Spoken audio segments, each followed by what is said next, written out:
Very good morning to all of you. I hope आप सभी स्वस्थ होंगे मेरे भाइयों।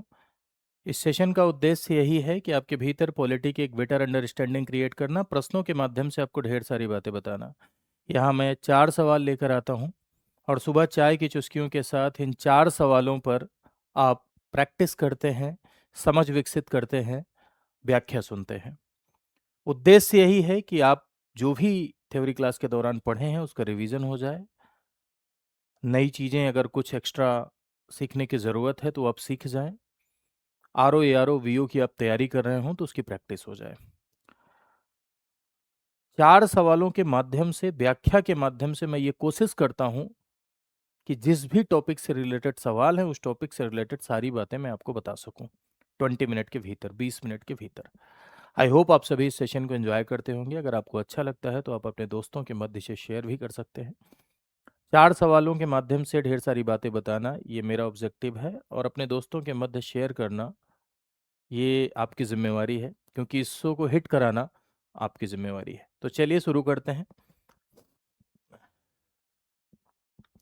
देखिए, जो पहला सवाल है आपका पॉलिटिकल पार्टी से रिलेटेड है। राजनीतिक दलों के संदर्भ में निम्नलिखित कथनों पर विचार कीजिए। Consider the following statement regarding political parties. Bharat में राजनीतिक दलों का पंजीकरण चुनाव आयोग द्वारा किया जाता है, यानी इलेक्शन कमीशन द्वारा किया जाता है, पहला स्टेटमेंट। दूसरा लिखा हुआ है केवल मान्यता प्राप्त दल ही इलेक्शन में पार्टिसिपेट कर सकते हैं। केवल जो रिकॉग्नाइज्ड पार्टीज हैं वही इलेक्शन में पार्टिसिपेट कर सकती हैं, बाकी और कोई नहीं कर सकता। क्षेत्रीय दलों को राज्य स्तर पर मान्यता दी जाती है, यानी जो रीजनल पार्टीज हैं उन्हें राज्य स्तर पर मान्यता दी जाती है। Regional parties are recognized at a state level. ठीक है। अब इसमें आपको बताना है कि कौन सा राइट स्टेटमेंट है, यानी कौन सा सत्य कथन है, ये आपको बताना है। ठीक है। तो सबसे पहली बात तो यहाँ ये समझिए कि किसी भी राजनीतिक दल, कोई भी पॉलिटिकल पार्टी, हमेशा ध्यान रखिए कि पॉलिटिकल पार्टी किसी भी डेमोक्रेसी की जान होती है ना। किसी भी लोकतांत्रिक व्यवस्था में राजनीतिक दल जनता और सरकार के बीच में एक कड़ी का काम करते हैं। ठीक है। क्योंकि राजनीतिक दलों के माध्यम से रिप्रेजेंटेटिव आपके समक्ष आते हैं और उन्हीं रिप्रेजेंटेटिव को आप चुनते हो, और जो कि आपके लिए सरकार में रह के काम करते हैं। तो पॉलिटिकल पार्टी यदि आप भारत देश में देखें तो इनको मान्यता देने का काम, इनको चुनाव चिन्ह आवंटित करने का काम, ये किसका काम है? ये इलेक्शन कमीशन का काम है, यानी निर्वाचन आयोग का काम है। निर्वाचन आयोग इन्हें रिकॉग्निशन देता है। ठीक है। निर्वाचन आयोग इन्हें मान्यता देता है। ठीक है। कुछ शर्तें होती हैं कि कब कौन सी पार्टी राज्य स्तर का दल कहलाएगी, कब कौन सी पार्टी क्षेत्रीय स्तर का दल या राज्य स्तर का दल या राष्ट्रीय स्तर का दल कहलाएगी। तो इसको मैं अभी थोड़ी देर में स्पष्ट कर दे रहा हूं। ठीक है। राजनीतिक दल को मान्यता इलेक्शन कमीशन, चुनाव चिन्ह का जो आवंटन किया जाता है, राजनीतिक दलों के चुनाव चिन्हों का जो आवंटन किया जाता है वो भी इलेक्शन कमीशन के द्वारा ही किया जाता है। इलेक्शन कमीशन पढ़ाते समय मैंने बहुत बार आपको बताया है कि इलेक्शन कमीशन एक हाफ जुडिशियल बॉडी भी है, यानी अर्ध न्यायिक संस्था भी है। तो इलेक्शन कमीशन को अर्ध न्यायिक संस्था इसीलिए कहा जाता है क्योंकि वो चुनाव चिन्ह से रिलेटेड अगर कोई विवाद होता है, या पॉलिटिकल पार्टी के मर्जर से रिलेटेड, या पॉलिटिकल पार्टी के विभाजन से रिलेटेड अगर कोई विवाद होता है, तो इन विवादों का भी निपटारा कौन कराता है? इलेक्शन कमीशन कराता है। इसलिए इलेक्शन कमीशन एक हाफ जुडिशियल बॉडी के तौर पर भी है। अब देखो यहाँ पर क्या लिखा है कि पंजीकरण चुनाव आयोग द्वारा किया जाता है। ठीक है। केवल मान्यता प्राप्त दल ही चुनाव लड़ सकते हैं? नहीं, ऐसा नहीं है। इंडिपेंडेंट, भारत देश में मल्टी पार्टी सिस्टम है, बहुदलीय व्यवस्था है। मान्यता प्राप्त, गैर मान्यता प्राप्त दल चुनाव लड़ सकते हैं, इंडिपेंडेंट कैंडिडेट भी चुनाव लड़ सकते हैं, तो ये गलत होगा। क्षेत्रीय दलों को राज्य स्तर पर मान्यता दी जाती है, तो फर्स्ट एंड थर्ड तो इसमें सही है। लेकिन यहाँ पर एक बात आप समझिएगा, अब राजनीतिक दल में सबसे बड़ी बात जो आपको समझनी है, जो एग्जाम के लिए इंपॉर्टेंट होती है, वो ये है कौन सा ऐसा दल है, कब किसी दल को राज्य स्तर के दल का दर्जा मिलता है और कब किसी दल को क्षेत्रीय स्तर के दल का दर्जा मिलता है। तो राज्य स्तरीय दल का यदि दर्जा प्राप्त करना है तो कुछ कंडीशंस हैं। इन कंडीशंस में एक कंडीशन को फुलफिल करना है। सबसे पहला, जैसे किसी भी पार्टी को स्टेट लेवल पार्टी की के रूप में रिकॉग्निशन कब मिलेगा, तो सबसे पहला पॉइंट, राज्य की विधानसभा में कि आम चुनाव में, यानी लेजिस्लेटिव असेंबली का जो जनरल इलेक्शन है, यानी राज्य का जो विधानसभा का जनरल इलेक्शन है, उसमें वैलिड वोट का 6% और विधानसभा की 2 सीट। ठीक है। जैसे मान लो उत्तर प्रदेश में किसी पार्टी को राज्य स्तर दल का दर्जा प्राप्त करना है, तो एक कंडीशन ये होती है कि उत्तर प्रदेश का जो जनरल इलेक्शन हो, यानी आम चुनाव हो, उसमें वो विधानसभा में वैलिड वोट का, वैध मत का 6% पाए और विधानसभा की 1 सीट पाए। तो यानी अगर 6% मिल गया वैलिड वोट का प्लस 1 सीट मिल गई, कौन से चुनाव में? राज्य की विधानसभा के चुनाव में, तो उसे राज्य स्तर के दल का दर्जा मिलेगा। एक कंडीशन तो ये है। अगर ये नहीं फुलफिल हो रही तो एक और है, ठीक है। राज्य में लोकसभा के चुनाव में, यानी लोकसभा का जो जनरल इलेक्शन होता है, उसमें अगर आप विधानसभा में चलो नहीं पा रहे हो तो लोकसभा के चुनाव में 6% पाओ प्लस एक लोकसभा सीट। दोनों नहीं, दोनों शर्तें नहीं फुलफिल करनी है, दोनों में से कोई एक शर्त, ठीक है।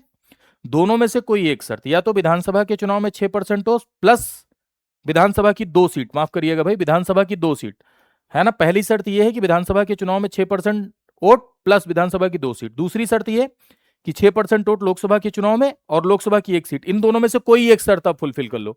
लेकिन ये दोनों भी नहीं फुलफिल हो रही हैं, तो एक और दिया गया है कि भाई राज्य की जो कुल लोकसभा की सीटें हैं उनमें 25 में एक सीट आप जीतो। जैसे मान लो किसी राज्य में लोकसभा में 50 सीटें हैं, लोकसभा में 50 सीटें तो 2 जीतनी होगी, यानी 25 में एक जीतना है। कुल जितनी सीटें हैं, जैसे मान लो किसी राज्य में लोकसभा की कितनी सीटें हैं, लोकसभा की 25 सीटें हैं तो 1 सीट। कुल मिला के कुल सीटों में से 25 उस राज्य को आवंटित सीटें, यानी जैसे उत्तर प्रदेश को 80 आवंटित है तो इसमें 80 में 25 में एक जीतना है, ठीक है। यानी 25 सीट में एक सीट जीतनी, 25 सीट में एक सीट जीतनी, 25 सीट में एक सीट जीतनी है, तो आवंटित राज्य की लोकसभा सीटों में 25 में एक। अगर यह शर्त फुलफिल हो जाती है तब भी राज्य स्तरीय दल का दर्जा मिल जाएगा। तीसरी शर्त हो गई आपकी। चौथी शर्त, विधानसभा या लोकसभा के जनरल इलेक्शन में वैलिड वोट का 8%, वैध मत का 8% अगर आप पा गए तब भी राज्य स्तर के दल का दर्जा मिल जाएगा। तो मैंने क्या क्या बातें बताई आपको, 4 बातें बताई, 4 कंडीशन बताई। पहला, विधानसभा के चुनाव में 6% वोट प्लस 2 विधायक या 2 सीट, ठीक। दूसरा, लोकसभा के चुनाव में 6% वोट प्लस एक लोकसभा सीट। यहां पर विधानसभा सीट है, लेजिस्लेटिव असेंबली की सीट की बात हो रही है।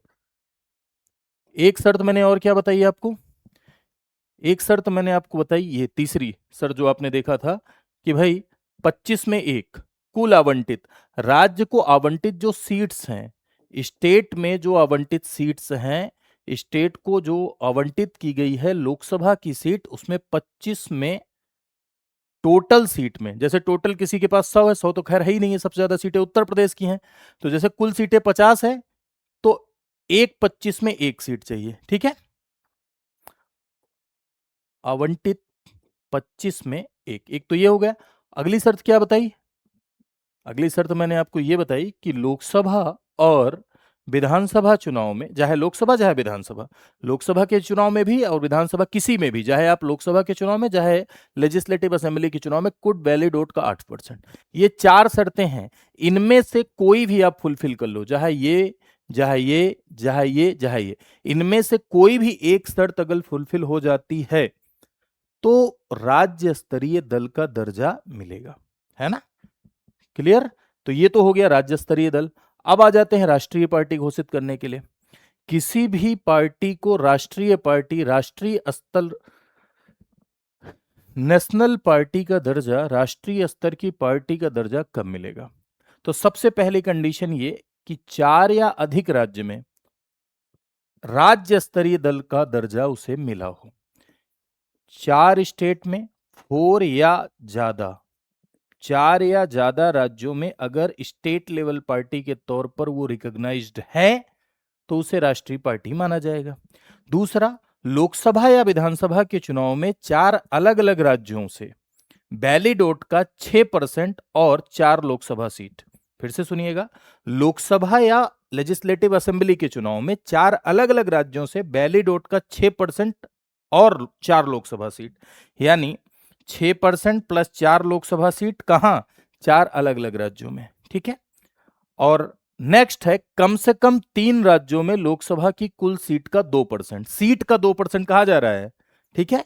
कम से कम 3 राज्यों में लोकसभा की कुल सीट का 2%, ठीक है।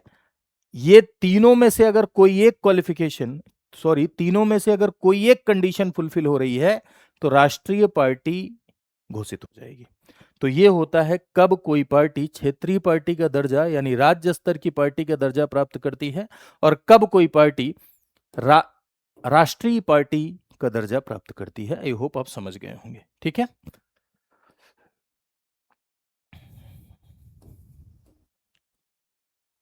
ओके।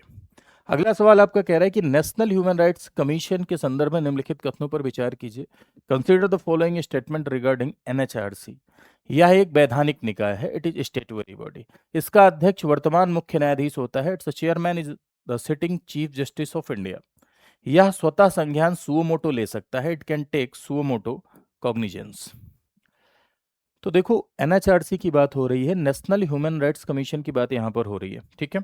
तो देखो, सबसे पहले तो ये समझिएगा, निकायों में दो तरह के निकाय आप पढ़ते हैं। एक को आप कहते हैं कॉन्स्टिट्यूशनल बॉडी। कॉन्स्टिट्यूशनल बॉडी जिसे कहा जाता है संवैधानिक निकाय। संवैधानिक निकाय का मतलब ये होता है कि ऐसा निकाय जिसका संविधान में उल्लेख किया गया है उसे संवैधानिक निकाय कहते हैं। लाइक सीएजी अनुच्छेद 148 में, like attorney general of India अनुच्छेद 76 में। और दूसरा आपका होता है non constitutional body. Non constitutional body का मतलब होता है गैर संवैधानिक निकाय। गैर संवैधानिक निकाय या इसे संवैधानेतर या एक्स्ट्रा कॉन्स्टिट्यूशनल बॉडी भी कहते हैं। गैर संवैधानिक निकाय या संविधानेतर या एक्स्ट्रा कॉन्स्टिट्यूशनल बॉडी कहते हैं। ये दो प्रकार की होती हैं। एक जो कानून के द्वारा बनती हैं, बाई लॉ बनती हैं, उन्हें हम कहते हैं स्टेटुअरी बॉडी। स्टेटुअरी बॉडी कहा जाता है या इसे कहा जाता है सांविधिक निकाय या स्टेचुअरी बॉडी। दूसरा आपका जो बाई ऑर्डर यानी आदेश द्वारा बनते हैं, उसे हम गैर सांविधिक निकाय कहते हैं। गैर सांविधिक निकाय यानी नॉन स्टेटुअरी बॉडी बोलते हैं, ठीक है। गैर सांविधिक निकाय जो बाई ऑर्डर, जैसे नीति आयोग, नीति आयोग आदेश के द्वारा बना, ठीक है। NHRC national human rights commission, ये वैधानिक निकाय होगा या स्टेटुअरी बॉडी होगा या सांविधिक निकाय होगा। सांविधिक निकाय किसके द्वारा बन रहा है? ये बाई लॉ बन रहा है, यानी कानून के द्वारा बन रहा है, ठीक है। जो कानून के द्वारा बनता है उसको सांविधिक बोलते हैं। और NHRC protection of human rights act के तहत बना, यानी मानव अधिकार संरक्षण अधिनियम 1993। मानव अधिकार संरक्षण अधिनियम 1993 के तहत क्या एनएचआरसी का गठन हुआ। तो यहां लिखा हुआ है कि यह एक वैधानिक निकाय है, स्टेटुअरी बॉडी है, ये सही हो जाएगा।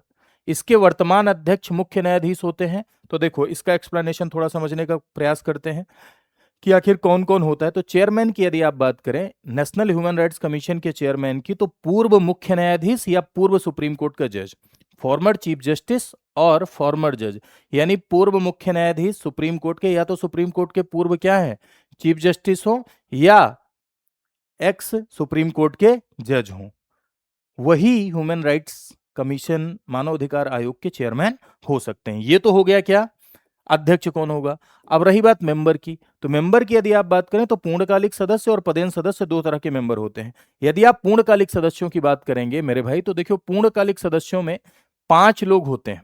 पूर्णकालिक सदस्यों में 5 लोग होते हैं, जिसमें से एक आपके कौन से होंगे, एक सुप्रीम कोर्ट के जज होंगे, ठीक है, एक सुप्रीम कोर्ट के जज, और दूसरे आपके हाई कोर्ट के जज होंगे। सुप्रीम कोर्ट के जज, हाई कोर्ट के जज, लेकिन सर्विंग भी हो सकते हैं, रिटायर्ड भी हो सकते हैं। यानी सुप्रीम कोर्ट के जो अभी करंट न्यायाधीश हैं उनमें से भी कोई हो सकता है, रिटायर्ड जज भी हो सकते हैं। हाई कोर्ट में अगर कोई करंट जज है उनमें से भी कोई हो सकते हैं, रिटायर्ड भी हो सकते हैं। और ये दो लोग हो गए सुप्रीम कोर्ट और हाई कोर्ट से।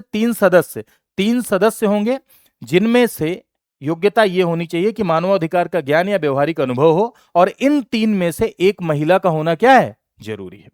इन 3 में से एक महिला का होना जरूरी है। क्लियर है।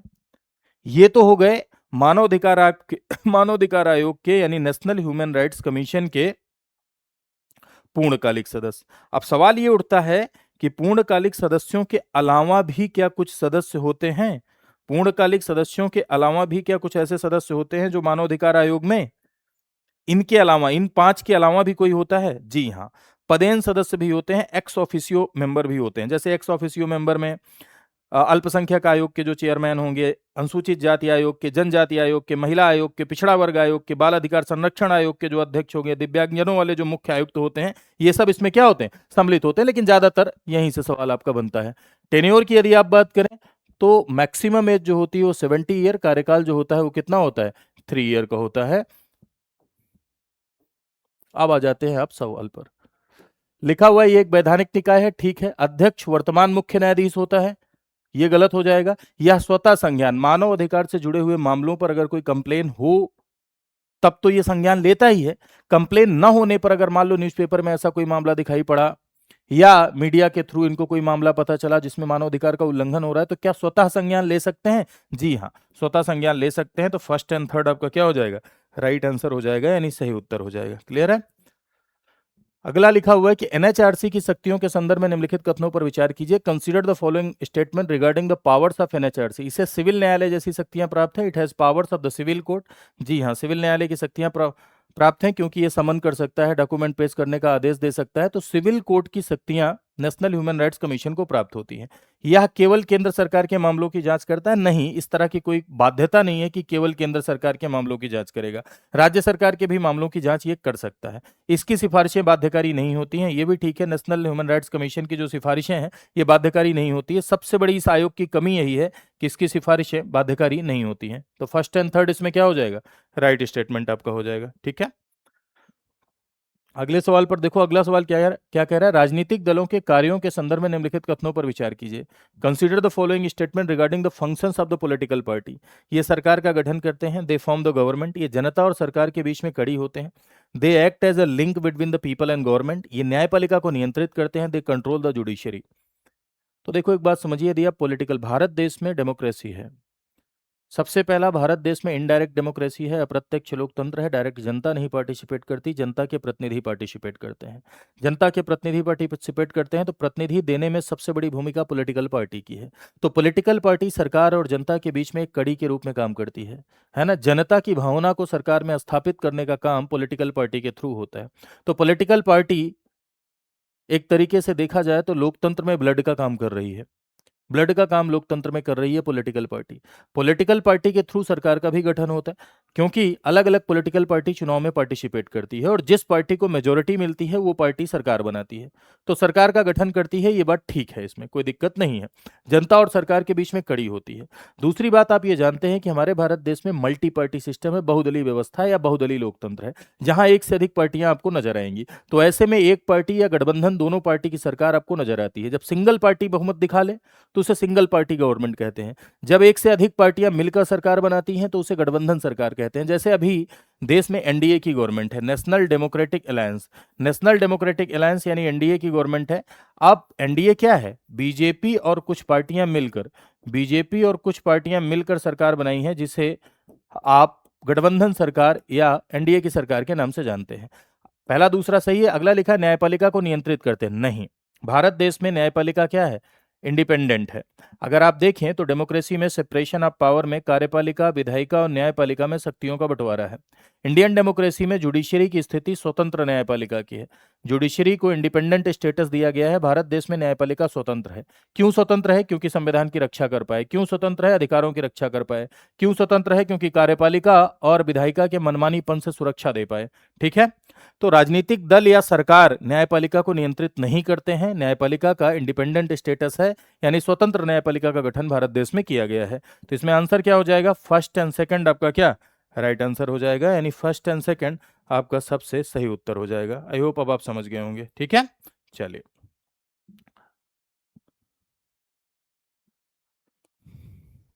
देखो कुछ लोग कुछ टिप्पणियां करते हैं, जैसे मैं पढ़ रहा था, हालांकि मैंने कमेंट सेक्शन में उनको जवाब भी दिया है। मुझे याद नहीं है क्या जवाब, क्या टिप्पणी उन्होंने की है, पूरी तरीके से नहीं याद है, लेकिन कमेंट सेक्शन में मैंने अपने खुद के हैंडल से उन्हें रिस्पॉन्स किया है। ये पीसीएस के एग्ज़ाम के लिए मैं प्रैक्टिस कराता हूँ, और पीसीएस के एग्ज़ाम में जो सवाल आते हैं वो थोड़े सरल होते हैं, थोड़े कठिन होते हैं। सवाल यूपीएससी लेवल के नहीं आते हैं, और यूपीएससी के लिए मैं नहीं पढ़ा रहा हूँ। अगर ये यूपीएससी के लिए पढ़ाता तो मैं सवाल और टफ ले आता। हालांकि आप लोगों ने कहा है कि थोड़े सवाल टफ करिए, तो मैं ज़रूर आपकी भावनाओं को ध्यान दूंगा, मैं करूंगा, लेकिन पूरी तरीके से टफ इसलिए नहीं कर सकता क्योंकि प्रैक्टिस पीसीएस के लिए है। पीसीएस के पुराने 10 साल के पेपर उठा के देख लीजिए, जिस तरह से सवाल आते हैं उसके लिए ये सेशन जरूरी है। उसके लिए ऐसा ही सेशन होना चाहिए। हालांकि वहाँ वन लाइनर सवाल भी आते हैं, लेकिन वन लाइनर सवाल मैं कम सम्मिलित करता हूँ क्योंकि उसकी व्याख्या ज़्यादा नहीं हो पाती है, पहली बात। दूसरी बात, कुछ लोग ये कहते हैं कि कभी कभी कमेंट सेक्शन में कि रिपीट हो रहे हैं। हाँ, सवाल क्या है कि अब टॉपिक्स धीरे धीरे करके जो लोग पहली क्लास से देख रहे हैं, हो सकता है कुछ चीज़ें रिपीट हुई हों। तो मैं ये कोशिश करूंगा कि रिपीट ना हो, हालांकि किसी को इससे बुरा लग गया है कि रिपीट हो रहे हो, तो मास्टर की भावना को ना समझते हुए अगर आप जो है क्या कहते हैं इस बात के लिए मुझे गरिया रहे हैं कि रिपीट हो रहे हैं, ठीक है, खोपड़ी फोड़ दूंगा मास्टर तुम्हारी, तो ठीक है, मैं आपकी भावनाओं का सम्मान करता हूं, मैं कोशिश करूंगा कि रिपीट ना हो। ठीक है, चलिए, बाकी आप मेरी बातों को समझ जाते हैं, मेरी भावनाओं को समझ जाते हैं, इसके लिए आपका बहुत शुक्रिया। इतना प्यार देते हैं, इसके लिए आपका बहुत शुक्रिया। यहाँ टेलीग्राम पर आप मुझसे जुड़ सकते हैं, किसी भी प्रकार का सवाल जवाब कर सकते हैं, कुछ कन्फ्यूजन हो तो दूर कर सकते हैं। यहाँ पर भी आप मुझे फॉलो कर सकते हैं। साथ ही साथ यदि आप स्टडी आईक्यू के साथ जुड़कर अपनी कंप्लीट प्रिपरेशन करना चाहते हैं, पूरी की पूरी तैयारी अगर आप स्टडी आईक्यू के साथ जुड़कर करना चाहते हैं, तो ध्यान रखिए 9289996923 इस नंबर पे आपको कॉल करेंगे तो आपको पूरी की पूरी बैचेज की जानकारी मिलेगी। को ध्यान रखिएगा, मेरा एक कोड है VL लाइव, ये कोड आप लगा सकते हैं। VL लाइव कोड मेरा कोड है, अध्यापक का कोड है, हर फैकल्टी का कोड होता है, आप जिसका चाहें उसका लगाएं, लेकिन अध्यापकों का कोड अगर आप कोर्स परचेज करने में लगाएंगे तो आपको सबसे ज़्यादा डिस्काउंट इसी में मिलता है। प्री का बैच लेना है, मेंस का बैच लेना है, आंसर राइटिंग का बैच लेना है, फाउंडेशन बैच लेना है, यहाँ सारी जानकारी आपको मिल जाएगी। खुद से अगर आप जानकारी चाहते हैं तो studyIQ.com पर जाइए, वहाँ पर पॉपुलर ऑनलाइन कोर्स में स्टेट पीसीएस सेलेक्ट करिए, फिर यूपी पीसीएस सेलेक्ट करिए, वहाँ पर भी आप जाकर सारी की सारी जानकारी प्राप्त कर सकते हैं। तो आज के लिए इतना ही। Thank you so much to all of you. नमस्कार। खुश रहिए, स्वस्थ रहिए, मस्त रहिए, व्यस्त रहिए और खूब पढ़ते रहिए।